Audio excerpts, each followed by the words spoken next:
Hey, what's up? It's Colin here, and I've just wanted to shoot this video because I've been thinking a lot lately. It's something that's been really on my mind, which is ever since I started this freelance business, which is about my personal productivity. And I'm really realizing how much less time I have now that I have a second job, basically. And I also am realizing all these things that I want to do with my life that are important to me, that are not urgent. Like it's the stuff that's like really fulfilling, like music and my own personal development that I express through like this website and everything. And how those things are becoming even a smaller chunk of my life, even though they were still a small chunk before I even started this business. So I'm really motivated to like figure out how to have it all, like how to have everything work and have balance. And so I've been thinking a lot about personal productivity, and lately I've been kind of trying out these small things. And I'm the type of guy who likes to do things in one massive overhaul, where I have a bunch of goals and I want to overhaul my whole life. And what I've often noticed this happens is that it works really well for me in certain areas or ways, but in other ways it's kind of detrimental because it's actually it's too much and I just end up failing at it. So I just finished this book called The Power of Habit. It's a fantastic read, and I'm not going to do a book review or anything, but it reminded me of, what it reminded me of is a couple things, which was one, changing keystone habits, which are small habits that basically have a ripple effect in all these other areas. So an example might be somebody who changed their exercise or diet routine and noticed that they had more energy and they were more productive at work, and then other habits were easier to change.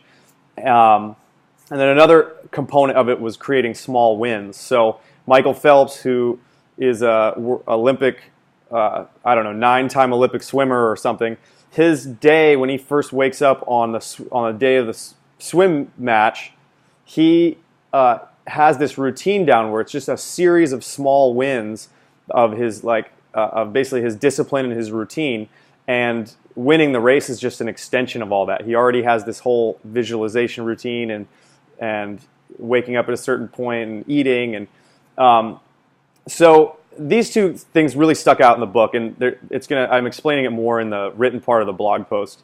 But something that is a keystone habit that I've identified is the snooze alarm. It's a huge thing that just affects all sorts of areas of my life. Like when I hit the snooze alarm, I sleep in later, so I lose more time in my day, and I also I wake up feeling worse. Like had I not just slept that entire time, like if I actually sleep more, like I have less quality of sleep when I'm hitting the snooze alarm, and also it's like starting out my day with first decision of the day was procrastination. Like what is that saying to my unconscious for how the rest of my day is going to go? So through identifying, using some techniques in this book, I've identified the reward of what my snooze alarm is, and that's basically I get to be comfortable, warm, don't have to get up and be tired, and I also get to avoid any responsibility or paying attention to my life at all. I can just like make everything go away by hitting the snooze alarm, going to sleep for 9 more minutes. And so I've decided that I'm going to take the next 30 days and actually change this habit, and hopefully this is a keystone habit that's going to affect everything else in my life.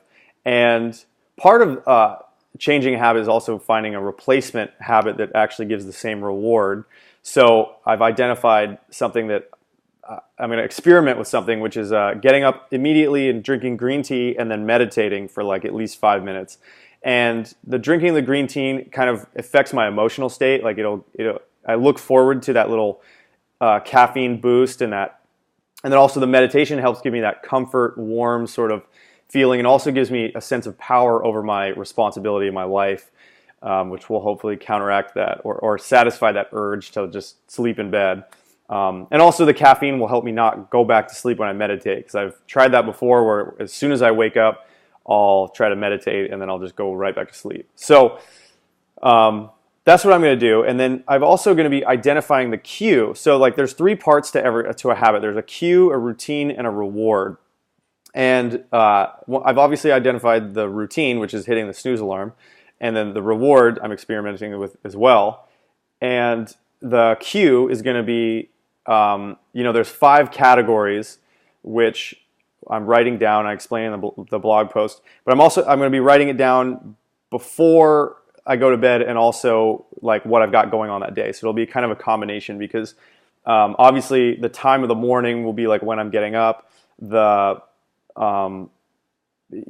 there's some certain things that are affecting it that are going to be like, for example, I've noticed that if I eat late the night before, I'm more tired when I wake up in the morning, and so I'm more likely to hit the snooze alarm or hit it for longer. So that'll be something I'm identifying while I'm going through this challenge. Like, what have I done that's creating more of a cue for me to hit that snooze alarm?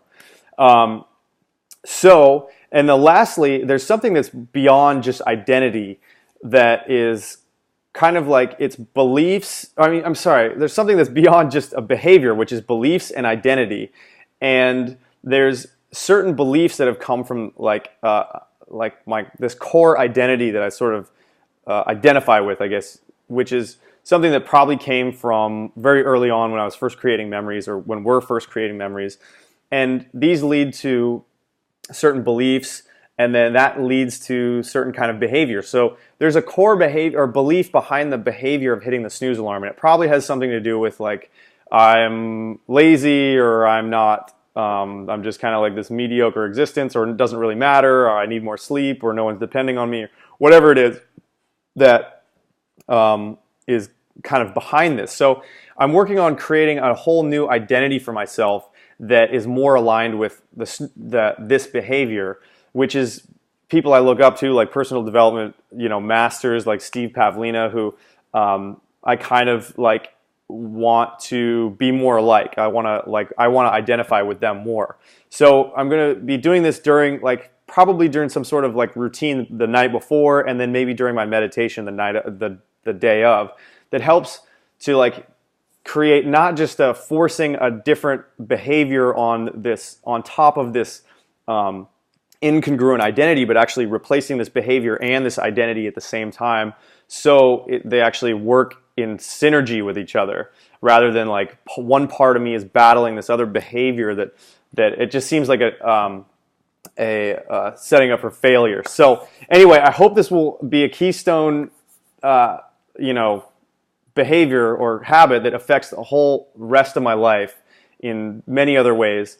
And I hope you can get something out of this, because maybe you don't have a problem with the snooze alarm, but maybe there's something out there that is a habit that is just something that's really simple, but really it just affects a whole just a whole area of your life, or a bunch of areas of your life that you just can't seem to get over. And you know that this would have a positive effect. So I'm going to go through the whole process over the 30 days of like everything I'm doing, and keep track of it, so that this can hopefully be an inspiration and a help to you to changing a keystone habit of your own and making positive change in your life. So thanks for tuning in, and I will keep you posted.